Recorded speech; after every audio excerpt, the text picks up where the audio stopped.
Welcome, curious minds, to another deep dive. Today, we're plunging into the profound and, let's be honest, pretty unsettling world of Franz Kafka, specifically his great short works. And what better way to kick things off than with maybe one of the most iconic and frankly jarring opening lines in all of literature? One morning, upon awakening from agitated dreams, Gregor Samsa found himself in his bed, transformed into a monstrous vermin. Oof. Yeah. Just hits you, doesn't it? It really does. Just take a moment with that. A man wakes up not just feeling a bit off, but as a giant bug, a monstrous vermin, no less. Right. And the narrator delivers this earth-shattering news with such a cool, almost casual, objective tone. There's no gasp, no dramatic flourish, just a simple report. Like it's just another Tuesday morning. Exactly. It forces us to ask, how does a writer present something so utterly bizarre, so fundamentally anti-miraculous with such, matter-of-fact delivery, and what does that do to us as readers? That's the core question, really. And that's just the tip of the iceberg, the kind of fascinating stuff we'll be grappling with today. Indeed. And our mission with this deep dive isn't simply to skim the surface of these strange, often grotesque tales. It's to try and uncover how they profoundly explore the human condition, through the lens of alienation, identity, and the elusive nature of meaning. Kafka navigates these themes in ways that remain disturbingly relevant, even a century later. Absolutely. So we'll unpack the unique linguistic, social, and psychological landscapes he constructs, revealing the surprising facts and enduring insights hidden within his unsettling narratives. It's about understanding the peculiar context of his writing, how he crafted stories that feel both absurdly grotesque and unsettlingly incredibly real. Basically giving you a shortcut to being well-informed about Kafka. Exactly. Hopefully with some aha moments and just enough humor to keep you hooked. Okay, so let's unpack this. The very foundation of Kafka's unique world is deeply rooted in his own background, particularly his linguistic and cultural heritage in Prague. Our sources highlight a truly unique phenomenon, what's been called on-site migration. Can you elaborate on what that truly means for understanding Kafka? Yeah, it's a concept that immediately sets the stage for Kafka's unique position. On-site migration. It refers to the experience of Jewish communities in places like Prague, who, within their existing society, underwent this profound linguistic and cultural shift. So they didn't move geographically? No, exactly. Instead of physically moving to a new land, they transitioned from speaking Yiddish or Hebrew languages deeply tied to their religious and cultural identity to German. This stands in stark contrast to the more widely recognized large-scale geographical migrations of Jews, like, the journey of Karl Rossmann to the New World in Kafka's novel America, or as we know it from the Stoker. Right. In those instances, people packed up their lives and physically relocated. But in Kafka's Prague, the transformation was primarily linguistic and cultural, happening without a change in physical location. It's a subtle but powerful distinction. It speaks to an identity in flux, a kind of internal displacement, you might say. That distinction immediately complicates our understanding of identity, doesn't it? So language wasn't just about communication in this context. Yeah. It effectively became a defining national and political characteristic, especially in 19th century Europe with the rise of nation-states. Absolutely. Language became intrinsically linked to national and political identity, a real marker of belonging or exclusion. We even see this reflected in the scientific discourse of the time. How so? Well, our sources bring up Darwin, for instance, who perhaps inadvertently supplied a kind of biological rationale for language. He considered English a sign of higher evolution. Seriously? Yeah, he even described some Aboriginal people he brought to London in The Origin of Species as obviously more highly evolved if they managed to pick up English. Wow. So this kind of thinking permeated the politicization of language, particularly in the context of imperialism. And as the source points out, on-site imperialism. On-site imperialism, that's a striking phrase. It is. And for Jews in Central Europe, assimilating to the surrounding languages, like German in Prague, wasn't just about practical communication. It was a pathway to greater social, civic, and economic acceptance within their host nations. A way to navigate a society that often viewed their traditional languages as, foreign or backward. Makes sense. Yet internally, religious Jews often continued to look forward to a future messianic era that transcended their current earthly linguistic realities. So it's this complex dance between outward assimilation and inward spiritual yearning. It's a powerful ideal language as a marker not just of culture, but of perceived evolution, even acceptance. Now, Kafka's primary language was Prague German. What was so unique about this specific transitional tongue? How did it differ from the German spoken elsewhere? Right. Prague German, the primary language Kafka wrote in, was quite distinct from the German spoken in the so-called German lands of Germany and Austria. Imagine a language that exists in a kind of linguistic vacuum. Unlike German spoken elsewhere, which was deeply rooted and constantly fed by local dialects, regional forms, genders, syntax, colloquialisms, Prague German wasn't. It existed surrounded by Czech without a native German dialect to really ground it. And this led to it being called holiday German. Exactly. Holiday German. That's quite a descriptive, if slightly mocking term. So it was pure in a way, but perhaps also a bit detached from the earthy, everyday speech we associate with language rooted in a specific place. Precisely. It lacked that rich tapestry of slang and colloquialisms that colored High German in most areas, making it sound unusually pure, almost sterile perhaps, to an outsider. Yet it also carried a loving influence from Austrian, particularly Viennese German, which was a regional standard, not some substandard dialect. Interesting. And the Prague Germans themselves held this fascinating belief: we write the way we speak. And here's just the subtle twist. They almost spoke the way they wrote, meaning their spoken language sounded more formal, more literary than most German speakers, and their literature, in turn, contained this subtle colloquialism that they didn't always perceive themselves. Kafka's prose reflects this unique blend, a careful, lucid Prague German with an Austrian tinge. It creates a style that is both precise and subtly detached, almost like a carefully constructed instrument rather than an organic outgrowth of lived speech. It's like a language caught between worlds, almost a perfectly polished pane of glass through which to view reality.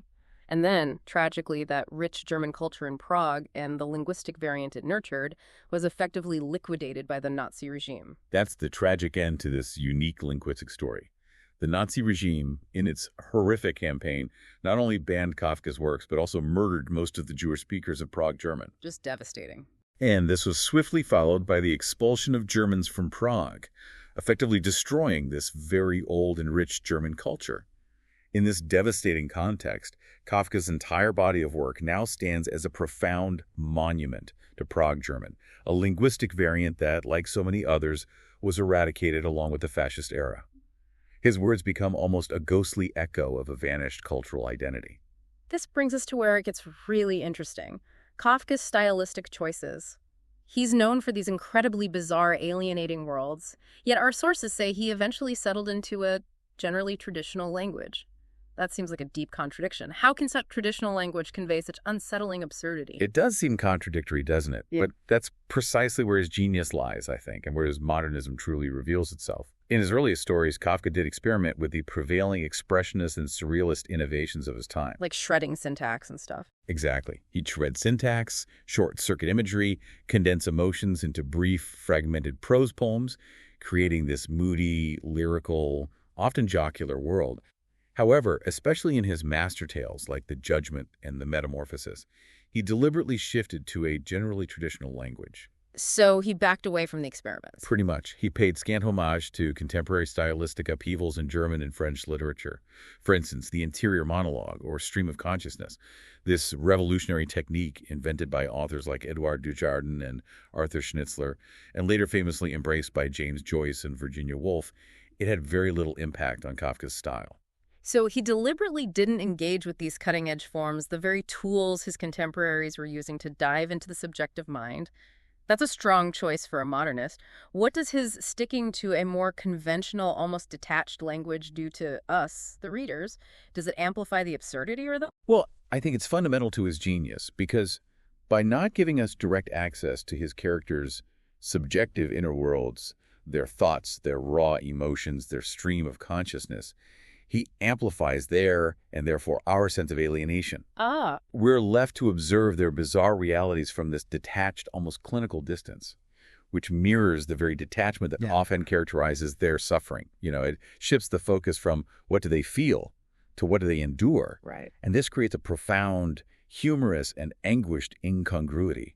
The power comes from the juxtaposition of his bizarre, alienated, and grotesque subject matter with its objective, everyday, matter-of-fact style. That's the true genius here and the real shock, isn't it? It's not just that Kafka shows us something bizarre, but that he presents it with such a flat, matter-of-fact tone. It's as if he's asking us, is the monster the truly unsettling thing, or is it our own unsettling calm in the face of such absurdity? Exactly. This incongruity creates powerful shock effects, a major component of modernism, by taking the nightmares for granted.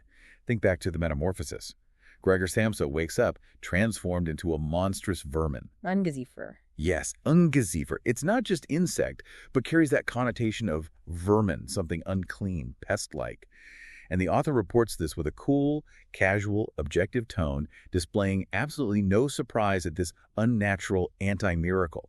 It's chilling precisely because of that clinical detachment. You're presented with the unthinkable, but the narrative treats it as just another Tuesday morning, amplifying the horror. And it's that very objectivity that makes it so disturbing, isn't it? The Yeah. narrative voice can't link up with the reader on an emotional level in the way a more subjective, empathetic voice might. You're left in this strange, uncomfortable space. Precisely. The objectivity and matter-of-factness of the narrative voice mean it can therefore never link up with the real author and the real reader. This deliberate withholding of emotional access leads to a profound sense of alienation for the reader, where empathy is purposefully stifled. Right. You are witnessing these horrifying events, these absurd transformations, but the detachment of the narration keeps you at a distance. It prevents emotional catharsis, making the experience not emotionally draining, but intellectually and existentially unsettling. It leaves you to grapple with the meaninglessness rather than just feel sympathy for the characters. This brings us to a really interesting and at times contentious debate. Jewish parochialism versus universalism in Kafka's work. Scholars have extensively investigated the sources of alienation in his characters, often assuming Kafka's attempts at universality are self-evident.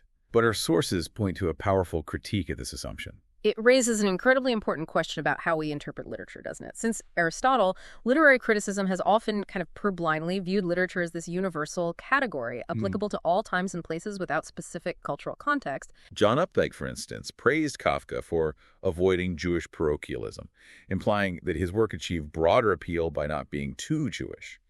However, our source argues that this, while seemingly well-meaning, expresses a bias inherent in the dominant culture. How so? This dominant culture subliminally sees itself as universal and axiomatic, the default human experience, while viewing external and smaller cultures as parochial and relative. So it's almost like if a story is about a white heterosexual man, it's automatically universal. But if it's about a Jewish man or a woman or a person of color, it's immediately labeled parochial or niche. That's a profound, often unspoken prejudice. Exactly. And this prejudice extends to other colonized and marginalized groups: women, homosexuals, racial and religious minorities.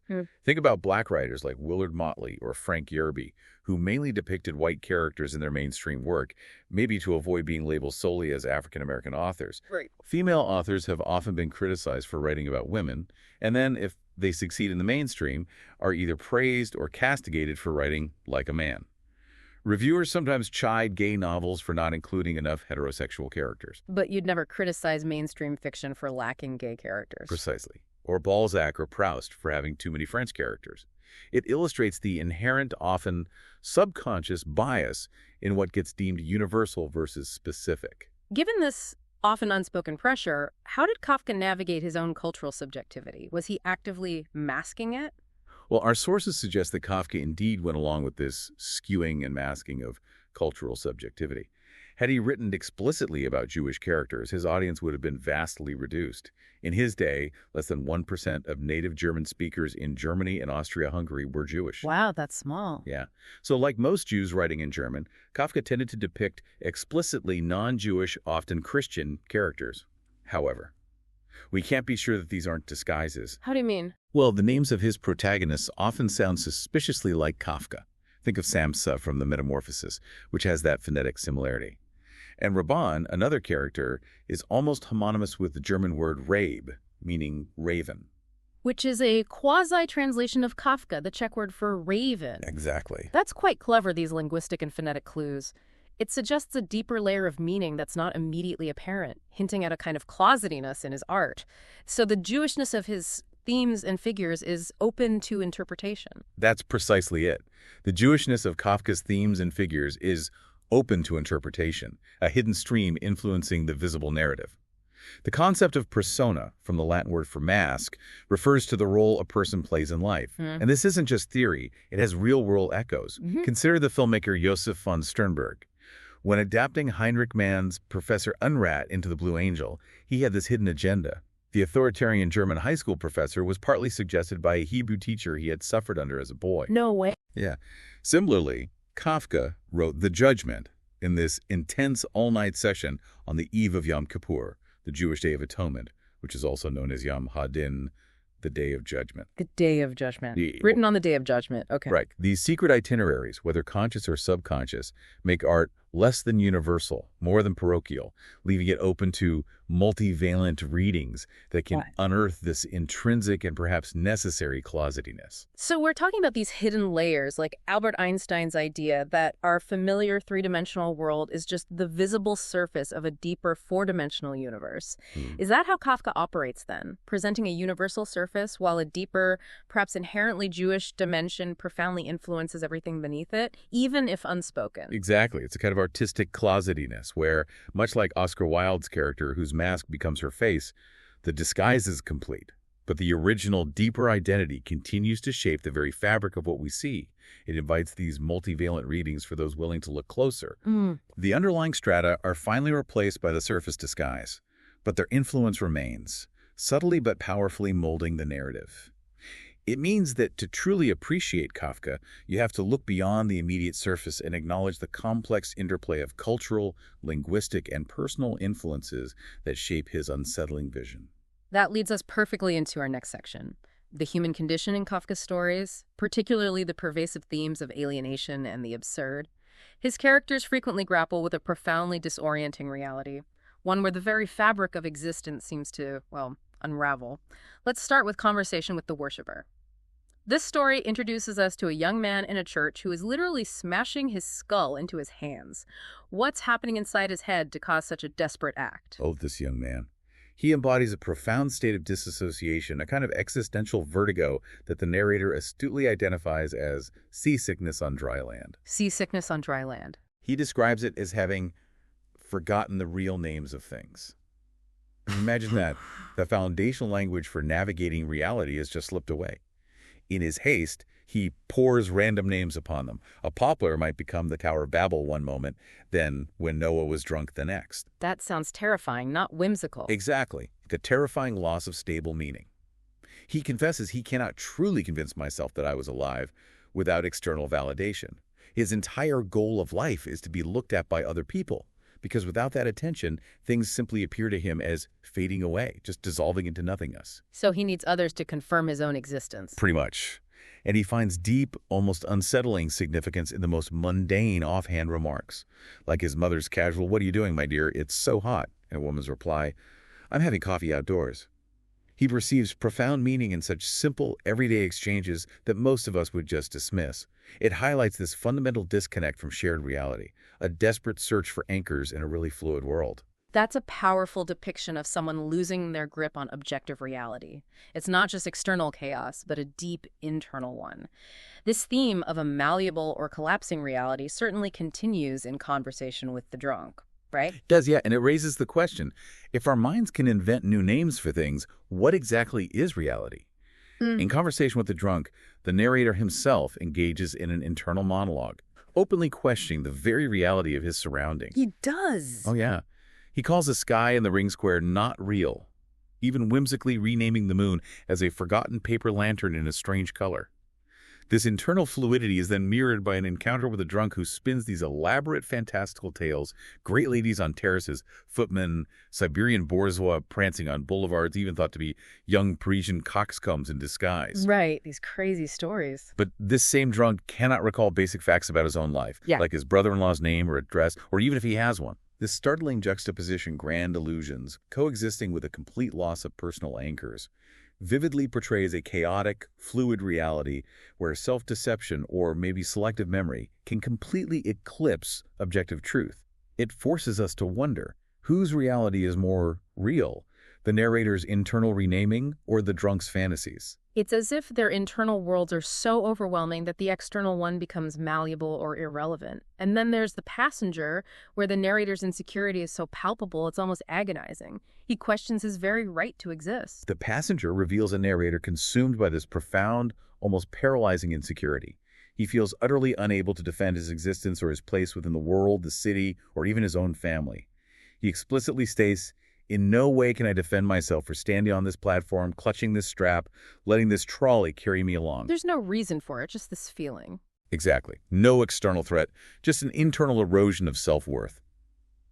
In this state, he observes a girl on the trolley with hyper-attentive, almost obsessive detail.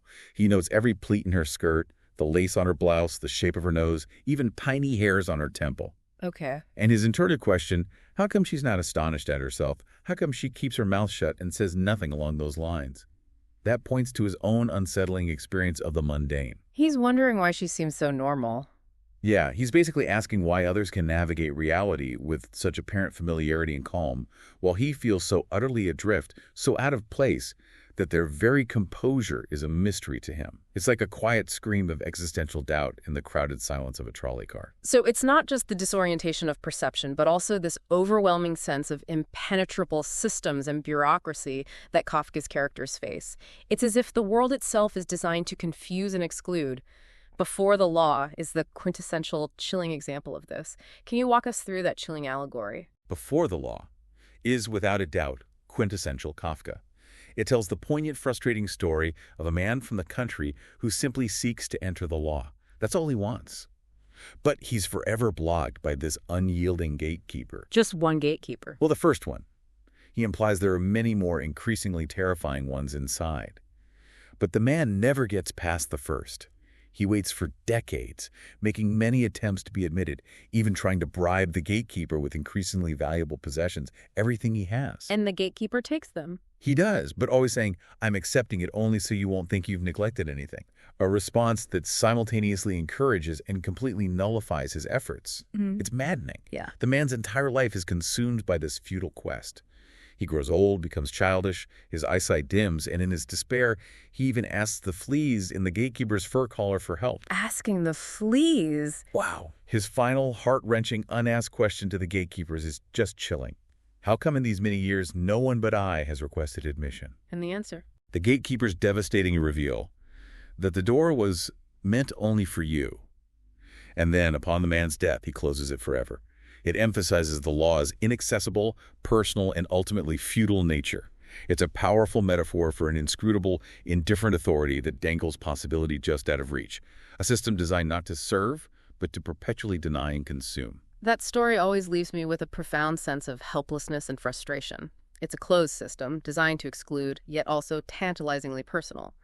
An imperial message evokes a similar feeling of futility, doesn't it? Almost like the universe has lost its postal service. Very much so.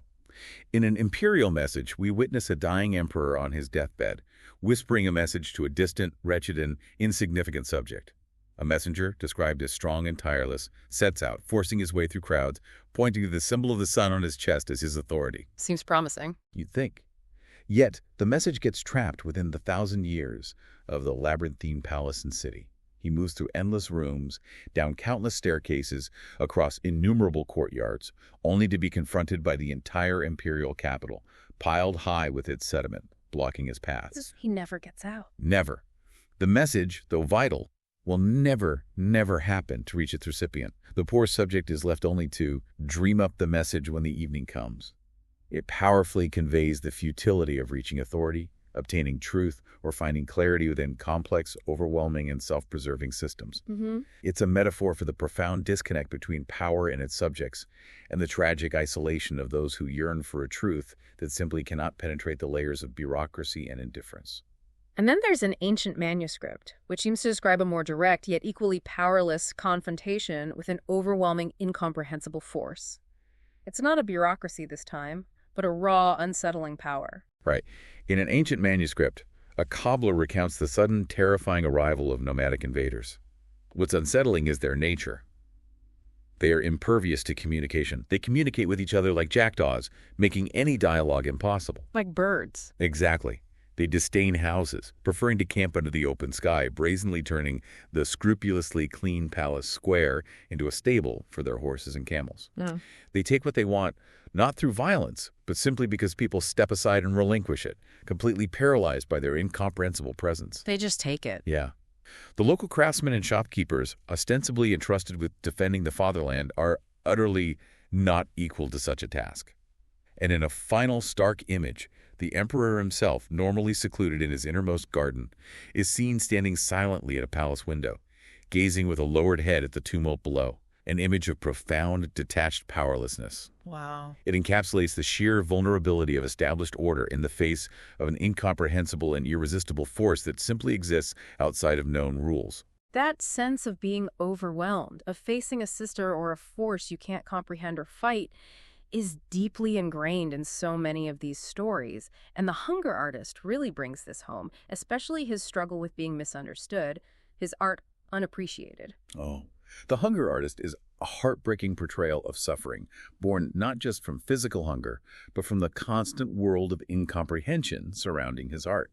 The artist strives for absolute perfection in his fasting, believing it to be a pure, profound artistic expression. But no one else sees it that way. No. The impresario who manages him constantly manipulates his truth, citing premature halts to his fasts as the cause for his debilitation, even using doctored photographs to refute the artist's claims that he could hunger longer. So the manager is undermining him. Completely.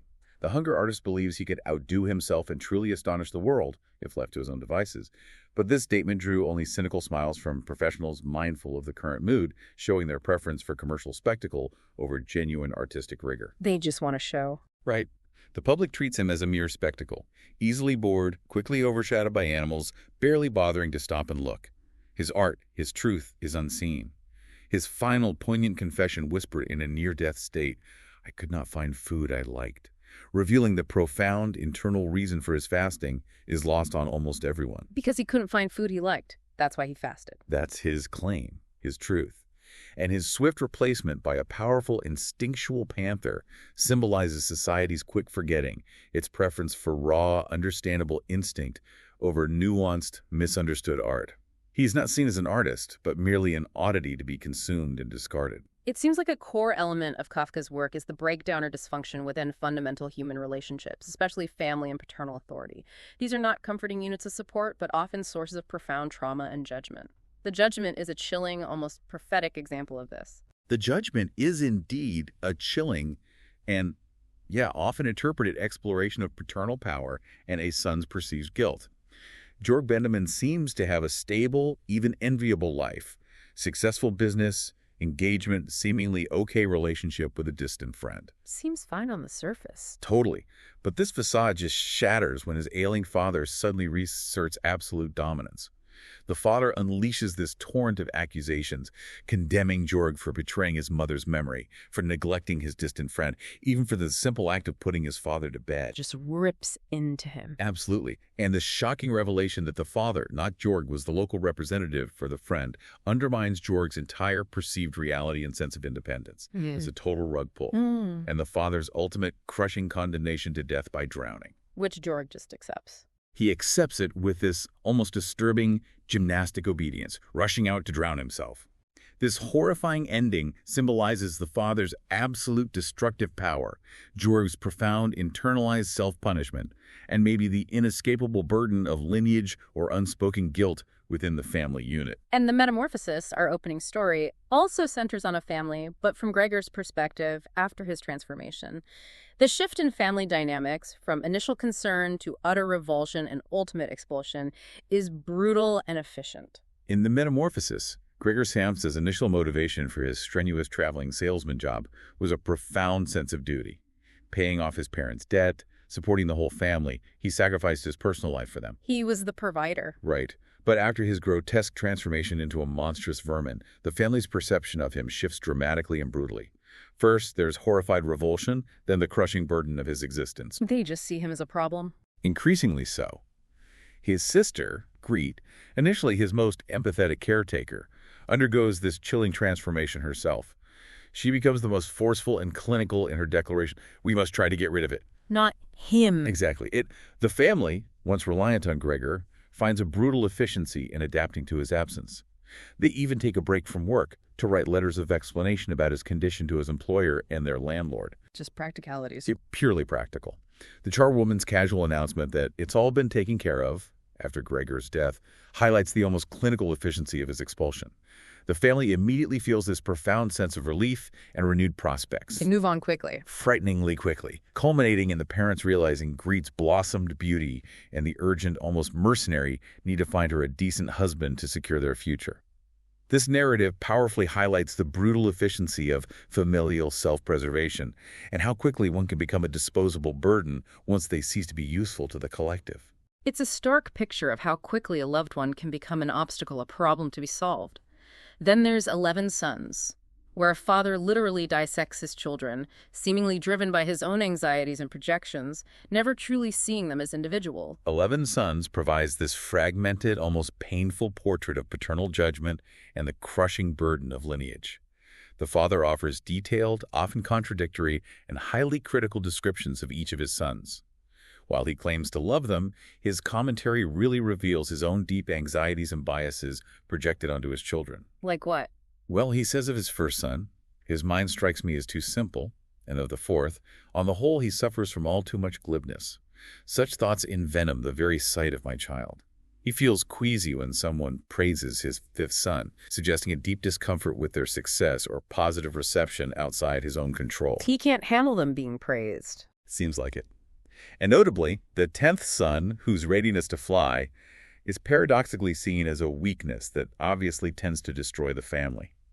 It reflects this profound fear of individuality or aspiration that deviates from the father's narrow expectations and the perceived unity of the family. So difference is dangerous. Exactly. It's a complex, critical love where the father holds his children to impossible, often contradictory, standards, fearing both their flaws and their unique strengths, ultimately preventing any true connection. This theme of strained or ambiguous connections extends beyond the immediate family unit to friends and society at large. The Stoker from America offers a glimpse into Carl Rossman's desperate search for connection in a new, bewildering land. Right. In The Stoker, Carl Rossman, newly arrived in America and utterly adrift, almost naively thinks, maybe I should stick with this man upon meeting the Stoker. It's this impulsive grab for stability. Understandable, I guess. Totally. His past is then revealed through this chilling, pragmatic letter from the maid to his uncle, Mr. Jacob. He was shipped off to America by his parents to avoid scandal and child support. Just a disposable burden. Ouch. Yeah. Carl's thronging memories of the maid are distorted or fading, highlighting a tenuous, almost phantom connection to his past and the profound traumatic forces that shaped his forced migration. He's adrift in a new world, desperate for connection, yet finds only ambiguous, temporary bonds. It suggests that even in the vastness of the new world, true belonging remains elusive. And unhappiness delves into the elusive nature of fear and companionship, showing how even the supernatural can be less terrifying than our own internal struggles. Unhappiness explores the narrator's deep internal agitation that causes him to spontaneously shriek, this raw expression of distress. This is followed by an unexpected visit from a child who seems to know him intimately, offering a momentary yet ambiguous sense of companionship. A ghost child. It's ambiguous. Later, there's a conversation with a tenant about ghosts. The tenant questions not believing in ghosts, but the narrator argues that the real fear is the fear of what caused the apparition. So the underlying trauma. Exactly. Suggesting deeper, unresolved anxieties and traumas rather than a simple fear of the supernatural. The narrator adds this layer of existential doubt, observing that ghosts seem to be more skeptical about their existence than we are, which, by the by, comes as no surprise, considering how frail they are. Huh. Even ghosts doubt themselves. Right. It questions the very nature of existence, whether of the living or the dead, and suggests that the fears that linger are often more internal, more profound, and more unsettling than any external spectral presence. Finally, A Country Doctor is a stark portrayal of profound isolation and helplessness, even for someone whose role is to help others, to heal, to connect. It becomes a nightmare of futility. A Country Doctor vividly conveys profound isolation and helplessness. The doctor receives an urgent, seemingly impossible call to a dangerously ill patient, hindered by a raging blizzard and a mysterious lack of a horse. Bad start. Terrible start. Then a disturbing, almost demonic stableman appears and violently bites the maid. The doctor's immediate fury is swiftly undercut by the chilling realization that he's a stranger helping voluntarily outside of any protective system. He's completely on his own. Right. The patient's grotesque wound, described in horrifying detail as pink in many nuances, dark in its depth, worms wriggle up to the light, is deeply unsettling. Ugh. The doctor feels profoundly shaken off here rather than choosing to come, trapped by circumstances, and a shameful inability to help overwhelms him. The local children's mocking song, "Cheer up all you patients, the doctor has been placed in your bed," underscores his despair, the reversal of roles, his entrapment. They're mocking him. Yes. In his desperate flight, naked, at the mercy of the frost, on earthly horses, he feels utterly deceived. This story portrays the profound futility of human effort in the face of overwhelming, absurd circumstances, and the ultimate, terrifying isolation of the individual who is supposed to provide solace but finds only despair. So given all this alienation, the absurdity of systems, and the dysfunctional relationships, it's not surprising that many of Kafka's characters are desperately seeking a way out, a form of freedom or purpose, even if that path often leads to more despair or unsettling transformations. Let's look at how they seek escape, starting with the sudden stroll. It's such a mundane act, but imbued with so much significance. The sudden stroll perfectly captures a powerful, almost primal impulse to break from routine and assert oneself against the quiet tyranny of domesticity. The narrator, having settled in for the evening smoking jacket on, dinner eaten, ready for habitual work or a game, suddenly feels this inexplicable uneasiness. Just out of the blue. Yeah. This internal tremor propels him to stand up, change his jacket, declare he has to go out, and immediately do so. This seemingly small act becomes a moment of unexpected freedom, concentrating all ability to decide into that single spontaneous impulse. He feels himself, a sharply defined black silhouette, rise to his true stature. Like he becomes more real. Exactly. It's a spontaneous, almost defiant act of self-assertion against domesticity and expectation, a fleeting, almost ecstatic moment of pure, unburdened liberty, where the sheer act of choosing redefines him. It's a very human desire to just escape the confines of the expected. And then there's the wish to be an Indian, which takes that desire for freedom to an almost mythical, elemental level, a complete shedding of the human form. The wish to be an Indian is a brief, vivid, almost pure fantasy of absolute freedom. The narrator yearns to become an Indian, not as a cultural identity, but as a symbol of untamed, unbridled existence, leaning into the wind on a speeding horse, shedding all restraints. Like spurs and reins. Exactly. The desire is to become completely integrated with the environment, shedding the physical constraints of the body, becoming one with the smoothly mown heath, so much so that the horse's form itself vanishes, leaving only the sensation of motion and wind. It's a yearning for an unbridled, untamed existence, a pure, unconstrained form of liberation from societal and even physical boundaries. It's a dream of becoming pure motion, pure spirit. And A Report to an Academy features Red Peter, an ape who literally seeks a way out from his cage. His story is a profound, almost tragicomic commentary on adaptation, transformation, and the sacrifices we make for what we call freedom. Red Peter's motivation is fundamentally about finding a way out from the cage. His initial activities after being shot and captured are desperate and animalistic, sobbing, sleep-picking, head-banging against the crate wall. Pretty rough, yeah. But he quickly realizes there's no way out if he remains an ape. He states profoundly, "I had to stop being an ape." He describes how this realization led to a fine, lucid train of thought, which I must have somehow concocted with my belly, for apes think with their bellies. Think with their bellies. Interesting, isn't it? He details his arduous learning process, observing the calm crew members who were going about unhampered, imitating their spitting and drinking, painstakingly acquiring human habits. His hard-won human way out is achieving the average education of a European, a standard that he sees as nothing in itself, but as something inasmuch as it helped me out of the cage, opening up this special way out, this human way out. So becoming human was just a means to an end. That's how he presents it. He explicitly refuses to waffle between the zoo and vaudeville, stating clearly that the zoo is another barred cage, while vaudeville, despite its performative nature, is the way out into a functional, if compromised, freedom. So vaudeville is freedom. It's his way out. He concludes, pragmatically, "I neither complain nor am satisfied," reflecting a practical, almost weary acceptance of his achieved freedom, which came at the profound cost of his original nature. It really makes you question what true freedom is and what price we pay for it. That's a fascinating perspective on freedom. It's not necessarily glorious, but practical, a means to survive within human society. But this striving for a way out also comes with a profound paradox in Kafka's work. The tension between striving and resignation. Decisions really highlights this bleak choice. Decisions presents two starkly opposing decisions for coping with a miserable state of mind, each leading to a different kind of despair.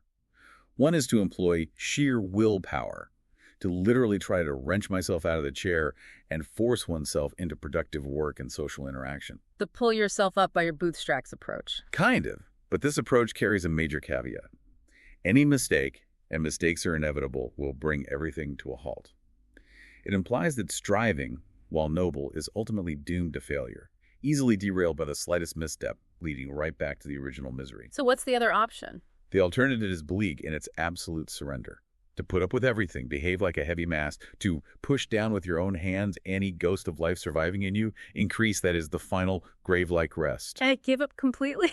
Yeah. This encapsulates Kafka's deep exploration of the futility of sustained effort versus the chilling bleakness of complete surrender and self-annihilation. It's a choice between a difficult, error-prone struggle and a quiet, almost desired descent into oblivion. A truly Kafkaesque dilemma. So even striving can feel like a losing battle, leading to the same end. And then in First Sorrow, the trapeze artist finds that even achieving perfection can lead to new, insurmountable forms of suffering. It's a paradox of ambition. The trapeze artist in First Sorrow lives for absolute perfection, making his trapeze his permanent home in the circus dome, accepting his modest needs met by attendants below. His entire existence is dedicated to this art, this singular focus. Dedication. Completely.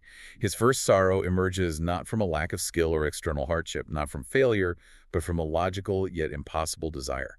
He wants another trapeze. Another trapeze? What? It's never fully explained, but this simple, seemingly innocuous desire for dual trapezes, for double perfection perhaps, makes his life utterly unbearable. It highlights the paradoxical nature of perfection and ambition, where reaching the pinnacle of one's art or striving for an ultimate state can create a new, seemingly insurmountable form of suffering. The goal itself creates a new problem. Exactly.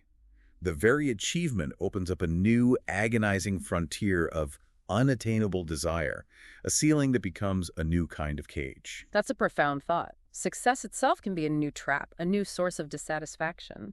And Reflections for Amateur Jockeys takes a similar counterintuitive stance on victory and what it truly means to win.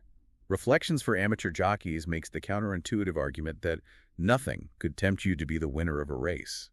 It dissects the various, often overlooked disadvantages of victory, the pain of opponents' envy, the profound disappointment of friends who didn't bet on you, and how many women find the winner ridiculous for his clumsy attempts to cope with endless handshaking and bowing. Winning isn't all it's cracked up to be. Apparently not. In contrast, the losers find quiet, unmolested satisfaction, casually patting the necks of their mostly whinnying horses. This story questions conventional notions of success and highlights the often unseen burdens that come with being the best, or striving for a public triumph. It suggests that true contentment, or at least peace, might lie in the quiet dignity of a non-winner, away from the glare of public expectation and the isolating burden of achievement. Lastly, we have stories that underscore the sheer elusiveness of meaning and connection in Kafka's world. They're brief, almost dreamlike, but incredibly haunting. A dream is particularly unsettling in this regard. A Dream features Joseph K., that familiar initial for a Kafka protagonist, experiencing an unsettling dream. He finds himself walking along an artificial graveyard path, leading him to a freshly dug mound and an artist. An artist in a graveyard. Yeah. The artist begins to inscribe, "Here lies," on a gravestone, but is mysteriously unable to finish the inscription, growing increasingly embarrassed. Kay weeps, then suddenly understands and sinks into a gaping hole as his name is emblazoned with tremendous embellishments on the stone above him. Whoa! It explores the elusive nature of meaning, the burden of an unfinished narrative or identity, and the chilling, almost preordained acceptance of one's fate. The incomplete inscription mirrors the character's incomplete grasp of their own lives and destinies, suggesting that some truths remain forever beyond our reach until we're subsumed by them. And then micro-narratives like The Great Noise and The Window Facing the Street also speak to this constant, often futile search for connection amidst the modern world's cacophony and isolation. They absolutely do. In The Great Noise, the narrator is overwhelmed by the incessant sounds of his apartment building, slamming doors, footsteps, an oven door banging, shouted words, canary singing. He longs desperately for some peace and quiet, almost wishing to slither into the next room like a snake to beg his sisters for it. Let's want some quiet. Yeah, it vividly portrays the sensory assault of urban living and the profound desire for respite, for a moment of quiet connection with oneself that is constantly interrupted. The window facing the street describes a desolate person who relies solely on a street-facing window for some sort of company now and again. Just watching the street. Pretty much. Yeah. Even if unwilling to engage directly with the world outside, the distant hubbub of horses, vehicles, and people pulls them toward human harmony. Both pieces illustrate the constant, often futile search for connection and peace amidst the overwhelming cacophony and isolation of modern life. It suggests even a fleeting, distant sense of human presence is sought out, even if full engagement is impossible. It asks us, how do we find harmony when the world is so loud and we are so isolated? So what does this all mean for us? Today, we've journeyed through Kafka's great short works, from the nuanced context of his Prague, German, and unique linguistic heritage to the universal themes of alienation, identity, and the relentless search for meaning in an often absurd world. We've seen characters grappling with impenetrable systems, dysfunctional families, and the disorienting nature of their own existence, often finding their way out to be a path of unexpected, difficult self-transformation. And Kafka's seemingly fantastical stories often hold up this stark, uncomfortable mirror to our own anxieties, that feeling of being trapped by circumstances beyond our control, the struggle to be understood when our deepest truths are internal, the quiet desperation in the face of the inexplicable systems we navigate daily. Yeah. He reminds us that the mundane can suddenly turn monstrous, and the most profound, unsettling truths might be found in the most bizarre corners of our lives, often presented with that chilling calm we talked about. When you read Kafka, you're not just reading a story, you're confronting a piece of your own internal landscape, I think. So for you, our listener, what does it truly mean to find a way out when the world seems to defy logic? When the solutions we seek are perpetually out of reach, or perhaps even a cruel joke? Is Kafka suggesting that our truest freedom lies not in escaping the cage, but in understanding the nature of its bars? Or perhaps, like the hunger artist, in finding our own peculiar truth, even if no one else truly comprehends it? It's a tough question. Perhaps the deepest dive, then, is not into the external world, but into the incomprehensible corners of our own existence.